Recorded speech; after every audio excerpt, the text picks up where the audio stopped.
Hello, my name is Halyna Budivska, and on behalf of the research team, I am going to speak about the process of development of research methodology. Our general goal is to establish the research procedures that will allow us to identify the influencers in Ukraine and elsewhere. The idea is to develop the research procedures that can be replicated in any other country. In this presentation, I will show you the work in progress that we've done so far and present the preliminary results of our work in progress. I will present what we have done so far, which approaches we use, what data we collected up to now, and what this data can show us. To begin with, to identify the influencers, we used two major approaches. The first is audience size, and the second is engagement metrics. What about sample? Which social media do we analyze? On these two tables, you can see recent metrics on social networking sites which are the most popular in Ukraine. In our research, we work with two of them, YouTube and Twitter. What concerns YouTube, the choice is clear. This is the most popular social networking site in Ukraine. What concerns Twitter, we analyze it as it deals primarily with political and social topics. There is a reason why we didn't include other platforms. This is about legal restrictions and also policies which each social media platform has. Our need was to collect data automatically, which Facebook and Instagram don't allow.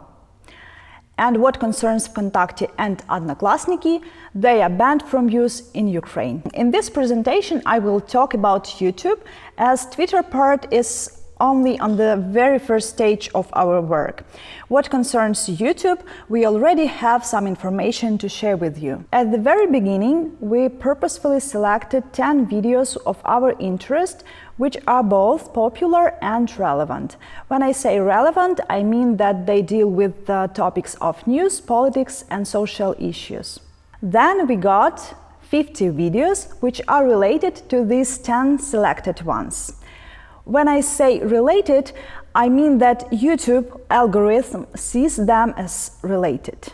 The next step was to collect 50 videos which are related to these above-mentioned related videos. In such a way, we formed the so-called networks of video.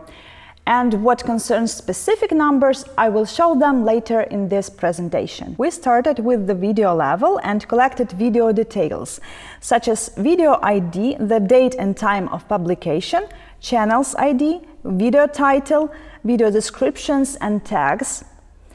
And we also collected video statistics such as count of views, likes, dislikes, favorite and comments. However, talking about influencers, it is important to speak about channel level, as on the channel level you can see what people are behind this relevant and popular content. That is why we also collected channel details, such as channel title, description, date of creation and country. And we also collected statistics, such as count of views, videos and subscribers. If speaking about specific numbers of what we've collected so far, they are the following. The total number of videos we've collected, the so-called network of videos, is almost 23,000. Out of them, we excluded duplicates and ended up with the total number of unique videos, which is 8,910. This video came from 1,762 channels.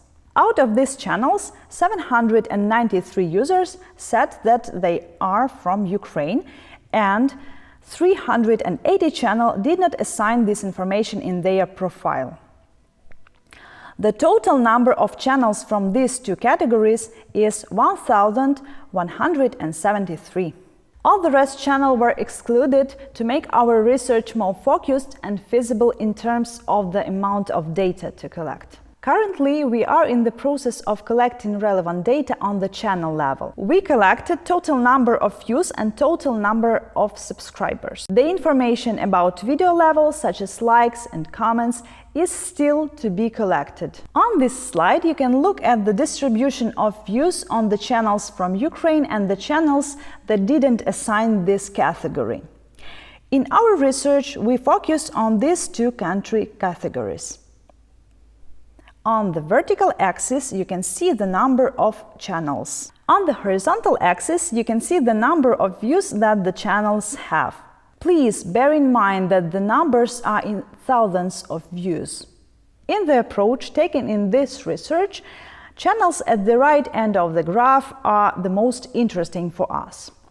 They are what is being called influencer and what we are primarily interested in, because they are very different from others. This can also be visually shown from this kind of graph. The box in the bottom contains 50% of all channels. The black line shows the median of all channels, and the number of views on the channels that are in the box is close to the median. About the box, you can see a so-called tail that contains the top 25% of all channels in terms of number of views. About the tail, you can see the stars. These are the specific channels. They separated from the rest ones due to a very high number of views. They are very different from others, and there might be something special about them. We are primarily interested in this part of channels. Pretty similar story concerns number of subscribers of the channel we analyze, which is also obvious from this graph and also from this one. This is what we have collected so far using automatic tools. Our work is still in progress. Besides automatic data collection and quantitative analysis, we will also include qualitative component on the later stage of our research. This concerns both YouTube and Twitter. Thank you for your attention.